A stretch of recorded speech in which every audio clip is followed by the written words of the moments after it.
그래서 이왕 뭐 윤석열 대통령 리더십 얘기하는 김에 말하자면은 전두환 대통령까지 한번 뒤로 쫙 훑어서 들어가면서 대통령 리더십을 한번 덮어보겠습니다.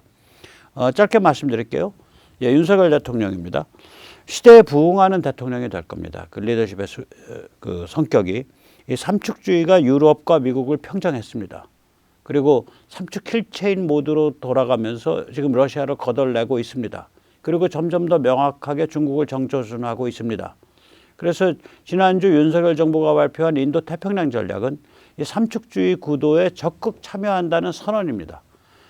그리고 지금 윤석열 정부가 취하고 있는 북한에 대한 초강수 역시 마찬가지이죠. 윤석열 정부 지금 평양한테 이런 말을 던지고 있는 겁니다. 야, 세상이 어떤 세상인데 핵 싼다고 끙끙대면서 협박질이냐. 너 밥이나 먹고 사냐?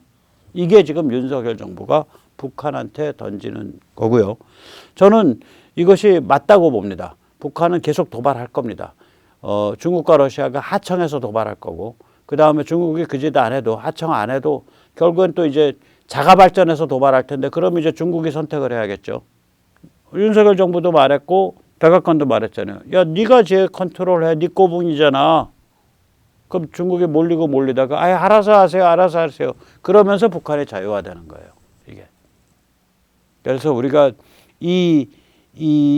그 삶과 죽음이 교착이 되어 있는, 그 같이 이렇게 교직되어 있는, 같이 짜여져 있는 이 엄중한 상황을 같이 걸어가야 되는데, 그 걸어가게 되는 것이 우리 한국인의 주어진 시대적 운명이에요, 지금.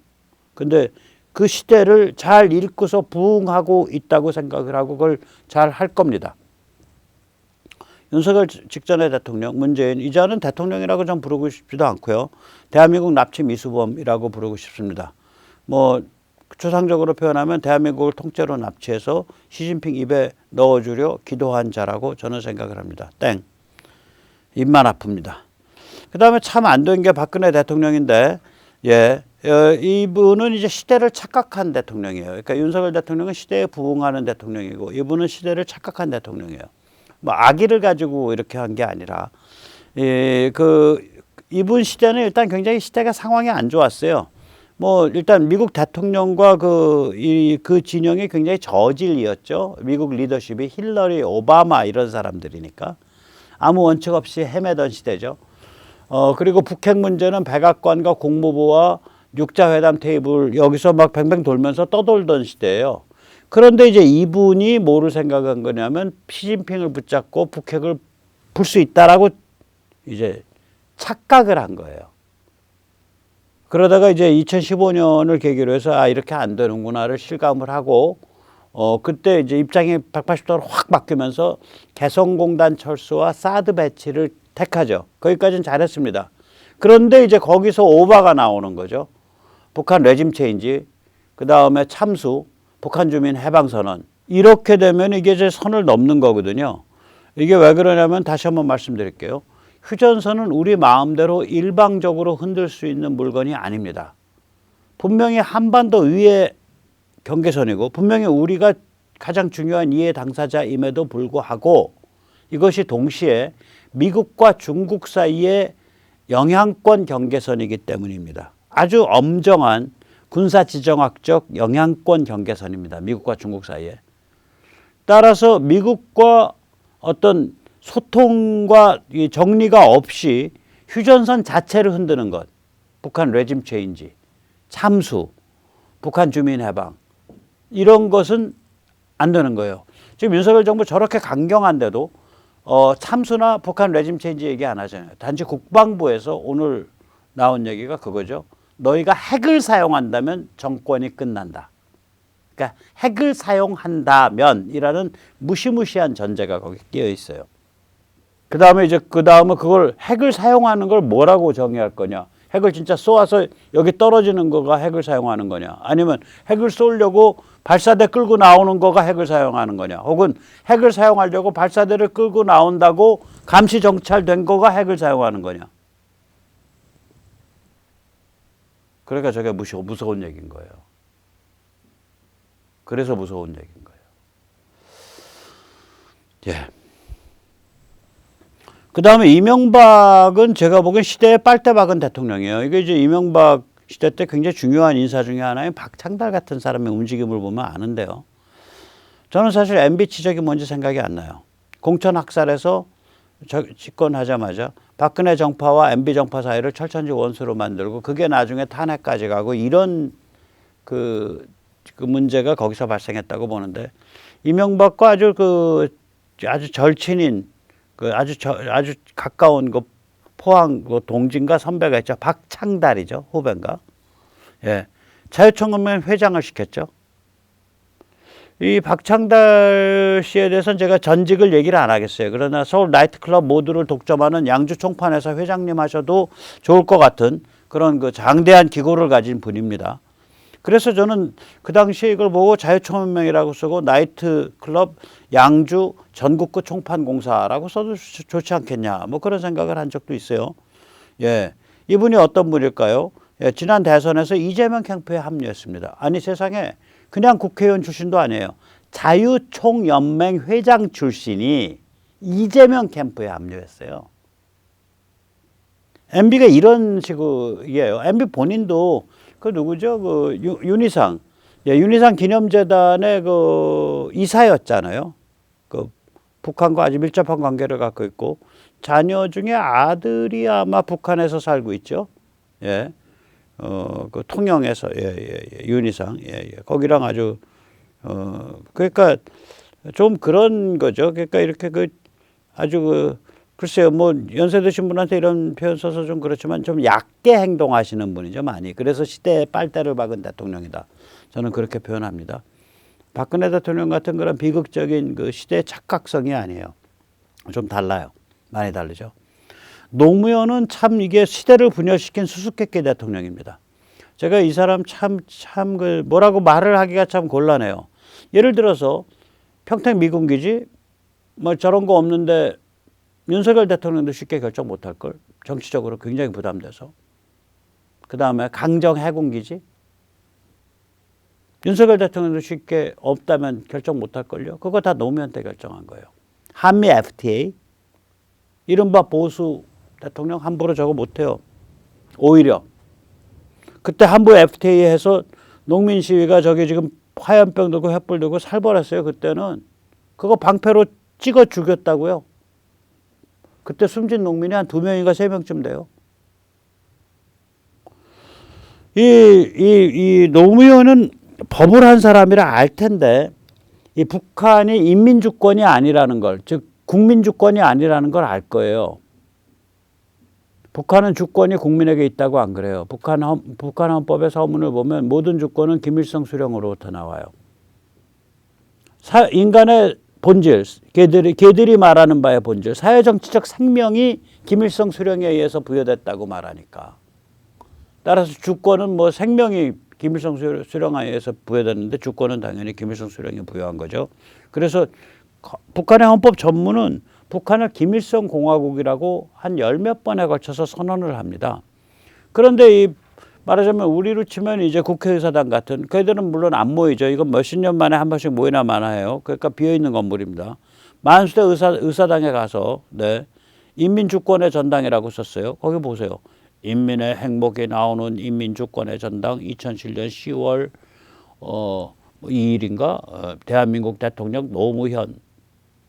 그러니까 이거는 사실은 김일성 공화국을 선언하는 저들을 조롱한 얘기예요. 이게 굉장히 조롱하는 얘기입니다. 그런데 그럼 노무현이 뭐 착한 일만 했냐? 아니죠. 예. 자기 지지 세력으로는 엄청난 친중 친북 운동권을 길렀죠. 네, 심지어 2006년 1심의 간첩단 사건은 수사를 덮기 위해 중단시키기 위해 당시 국정원장 김승교 원장을 사실상 해임했죠. 이 사람은 보면 본인 자신도 분열된 인간이고 국가에 대해서도 분열된 정책을 취했어요. 그래서 시대도 분열됐죠. 그러니까 참 이 시대를 분열시킨 수수께끼 대통령이에요. 양쪽이 다 있어요. 네, 아주 수수께끼 같은 사람이에요. 그 다음에 이제 DJ는 저는 시대를 찬탈한 대통령이라고 봅니다. 집권 전까지만 해도 DJ는 사회주의적 성향의 공동부유, 지금 중국 용어로 하면 그런 거를 중심으로 하는 경제 정책을 주장했어요. 그래서 대중경제론이라고 책을 냈죠. 심지어는 IMF를 초래한 직접적 원인들이 있는데 그 중에 하나가 기아자동차 사건이거든요. 대규모 부도가 났는데 수습이 안 되는 거예요. 이걸 기아자동차를 무슨 삼성자동차나 그 당시에는 삼성이 있었어요. 현대자동차에 합병을 시켜줘야 수습이 되는데 국민의 기업을 왜 합병합니까? 합병하지 마십시오. 재벌사한테 왜 그거 줍니까? 이거를 당시에 DJ가 이끌던 야당이 떠들어서 합병도 못 시키는 거야. 어떡하라고? 그러면서 이게 이제 종금 터지고 같이 터지면서 이게 빠바방 하고 IMF로 갔고, IMF로 갈 수밖에 없는 구조를 깔은 거는 YS죠. YS가 OECD 가입하고 만불 국민소득 고집을 해가지고 환율을 인위적으로 낮췄어요. 원화 가치를. 그러니까 수입 초과가 나죠. 수입 초과가. 무역 적자가. 그러면서 무역 외환위기가 확 온 거죠. 그런데 아무튼 IMF 되고 나서 대통령 된 다음에는 이보다 더 시장 친화적일 수가 없죠. 그 마구마구 내달렸죠. 근데 정책은 굉장히 사악해요. 예를 들어서 IMF 되고 나서 IMF 막으려고 개고생하고 뛴 마지막 경제부총리 강경식이 IMF 초래했다고 뒤집어 씌워서 감옥까지 보내려고 그랬고 나중에 다 무죄 났죠. 사실은 IMF 자기가 직접적인 도화선 중에 하나는 자기가 붙였는데 기아자동차. 그리고 국정원에 대공 파트 다 작살냈고 국정원이 운영하는 휴민트 조직, 북한 내 휴민트 조직 다 작살내서 북한 내에서 수천 명 잡혀 죽었을 거예요. 좀 사악한 데가 있어요, 많이. 근데 이제 이게 또 이 양반이 싹 사람들한테 인기 끄는 거 딱 캐치하는 건 잘하잖아요. 그런 아젠다 캐치는. 그래서 정보화라든지 지식 고도 R&D. 그래서 지금 학술진흥재단 지금 그 참 좋은 제도인데 그것도 이 사람 때 만들어졌어요. 또 정보화해서 인터넷 보급하고 이 사람 때 만들어졌죠. 그러니까 돈 되는 거, 표 되는 거, 시대적 아젠다를 잘 캐치를 해요. 그건 인정을 해야 돼요. 그런데 이상하게 국정원 조지고 막 남한테 오랏줄 씌워갖고 감옥 보내려고 들고 시중 지가 저질러 놓은 일인데 IMF 자기도 한 숟가락 얹은 거거든. IMF 초래할 때. 그다음에 북한에 있는 우리 한국 쪽의 간첩 조직, 휴민트 조직 다 붕괴시키고 사람 수천 명 죽게 만들고 이런 건 다 거기서 한 것 같은데 결국은. 그래서 이게 뭐냐면은 그런데 가만히 이 사람이 지켜들은 걸 가만히 보세요. 이 학술진흥은 당연히 먼저 번 대통령이 했었어야죠. YS 때. 그 다음에 이 사람이 대통령이 된 게 몇 년이죠? 1997년에 됐나? 97년인가? 그렇겠죠? 98년, 98, 99, 98년부터 아마 대통령 취임했을 것 같은데 2002년이 노무현이었으니까. 그럼 98년이면 인터넷이 상용화된 지 미국에서 인터넷이 상용화한 지 만 4년 지난 때입니다. 그러니까 그거는 YS가 했었어야 될 일이에요. YS가 눈이 밝았다면. 그러니까 YS가 워낙 무능해서 시대적으로 굉장히 중요한 아젠다들을 YS가 다 무능했다기보다 좀 YS는 그러니까 엉터리예요.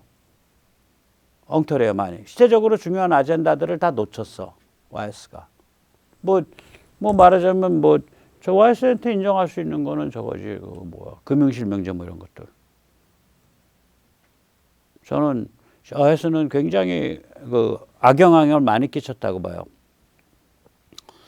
이 YS는 시대를 뭉개는 엉터리 대통령으로 좀 봅니다. 영변 핵시설 북폭 막았죠. 그 다음에 인터넷 상용화가 뭔지도 모르고 놓쳤어요. 그걸 인터넷 시대, 정보화 시대 이렇게 텄어야 되는데 세계화라는 명목으로 IMF를 불러들이는 고소비 사회를 만들었죠.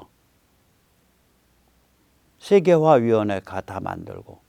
세계화는 그렇게 떠들면서 할 일이 아니거든. 오히려 세계화가 아니라 예를 들어서 우리가 IMF 당하고 나서 했죠. 회계제도 같은 거에 국제기준 준수. 이런 걸 했었어요. 세계화를 떠들 게 아니라. 그 다음에 세계화를 떠들 게 아니라 정보화, 지식기반 경제 고도화, 이런 걸 떠들어야죠. 하나회라는 명목으로 군부를 박살냈죠. 역사 바로 세우기라는 명목으로 정치적 타협에 의해 순순히 민주화에 협조한 전두환 노태우를 재판정에 세웠죠. 저거는 신의 위반이에요.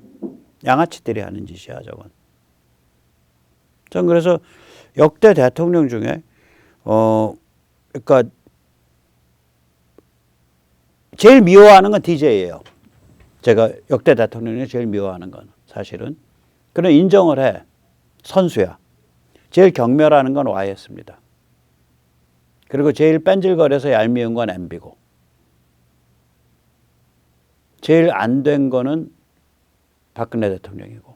제일 수수께끼는 노무현이고. 예.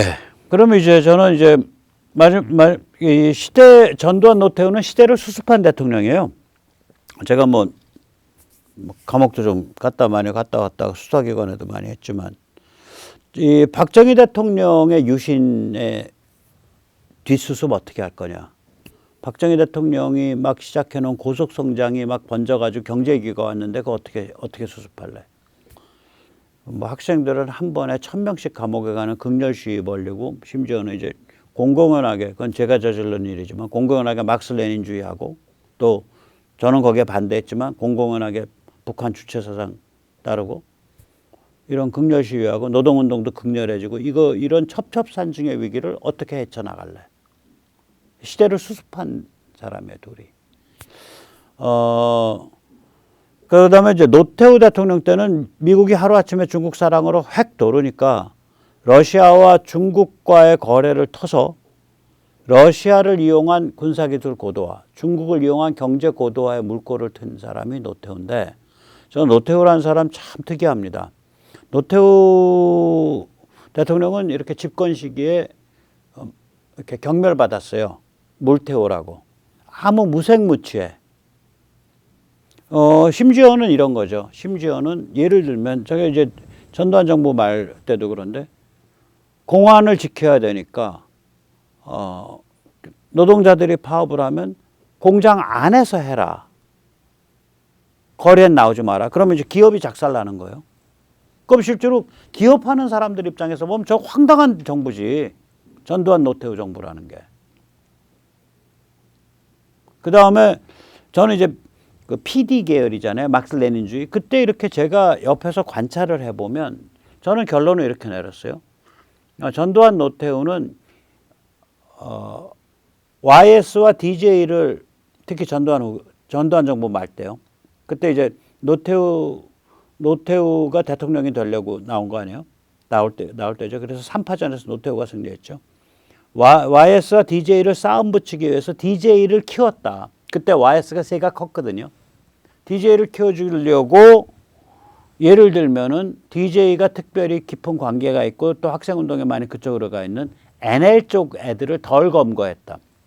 그때 검거를 보면요, NL보다 PD를 많이 검거했어요. 근데 그건 이제 공안 정책의 입장에서 보면, 그 당시 88년으로 돌아가면 87년이나 지금 동구권은 지금 움틀움틀거리고 하니까 어차피 공산권이 붕괴를 하면 지금 북한도 어떻게 될지 모르는 판인데 NL은 의미가 없어. 그건 좀 키워도 돼. 오히려 저 자생적 공산주의자, 저 꼴통들, 저 PD는 자생적 공산주의자라고 그래요. NL은 이제 북한 바라기, 평양 바라기고, 저 자생적 공산주의자를 잡아야 돼. 그렇게 순수하게 공안적 관점을 내릴 수도 있는데, 정치적으로 보면은 DJ 쪽에 NL, 평양바라기 애들이 많이 가 있으니까 평양바라기 쪽 BJ를 키워주기 위해서 그쪽은 덜 검거한 거 아니냐. 저는 그렇게도 추정을 해요. 다시 말하자면 굉장히 몸조심을 했어요.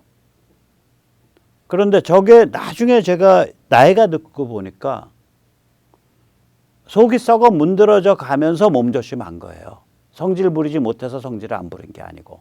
왜냐? 박정희 대통령 돌아가신 다음에 신군부 전두환 수습해가면서 그 다음에 노태우 이렇게 수습해가면서 후퇴하는 수순이잖아. 그러니까 강성을 하면 안 되는 거예요. 부드럽게 가야 돼. 그냥 못난 척하고 부드럽게 가야 돼요. 매 때리면 매 맞고.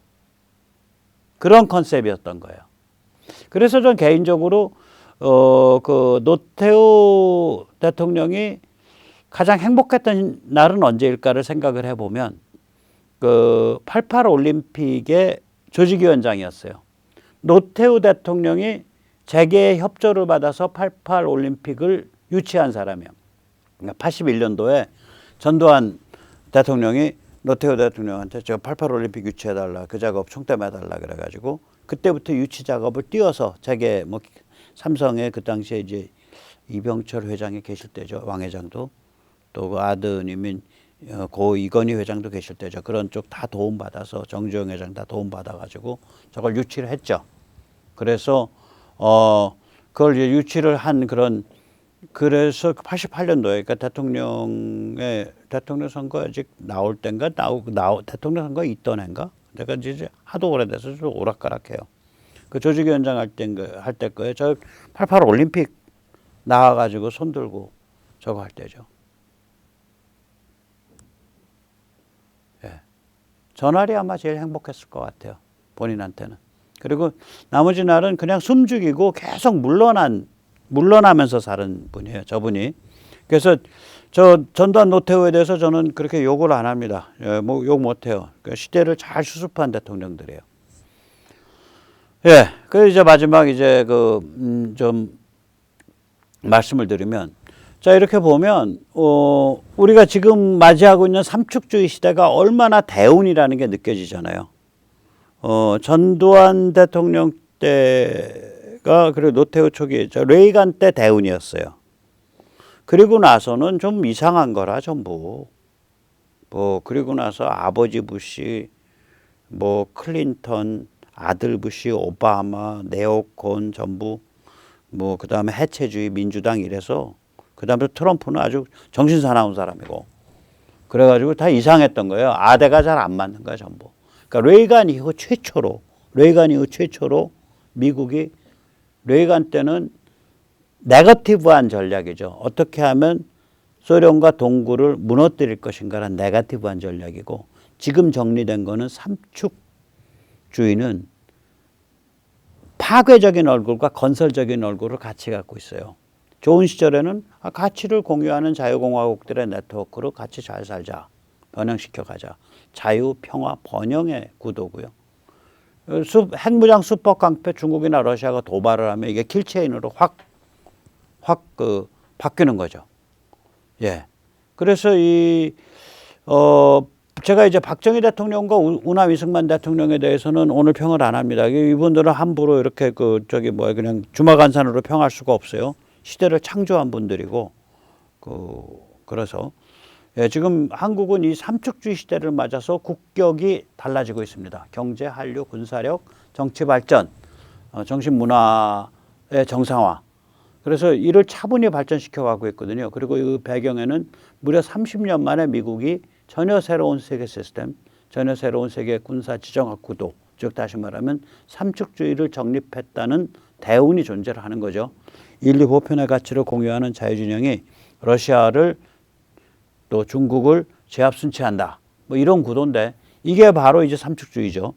6.25 이후에 제대로 한국인의 한국인다움, 다시 말하면 공산전체주의 혹은 공산전체주의 찌끄레기들에 대한 맹렬한 전투성, 이게 전 한국의 아이덴티티라고 생각을 해요.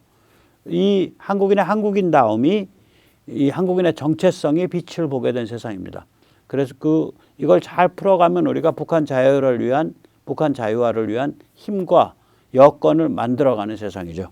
그래서 윤 대통령이 엄청나게 그 시대적인 어떤 그 운도 좋고 또 시대적인 그 소명을 받은 사람이에요. 뭐 그때 운이 좋다는 건 인생이 잘 풀린다는 뜻이 아닙니다. 어차피 그 자리에 간 거 어차피 목숨 내놓고 하고 있는 건데 한 획을 그을 수 있는 내외적 조건을 맞이한 거예요. 그리고 그 조건을 정확하게 감지하고 있는 것 같더라고요. 특히 최근 행보를 보면. 그래서 그분이 시대에 부응하는 그런 족적을 남기기를 새해 들어서 바라보고요. 그 시대라는 게 누구예요? 바로 우리죠, 주체가. 예, 오늘 여기까지 모시겠습니다. 감사합니다.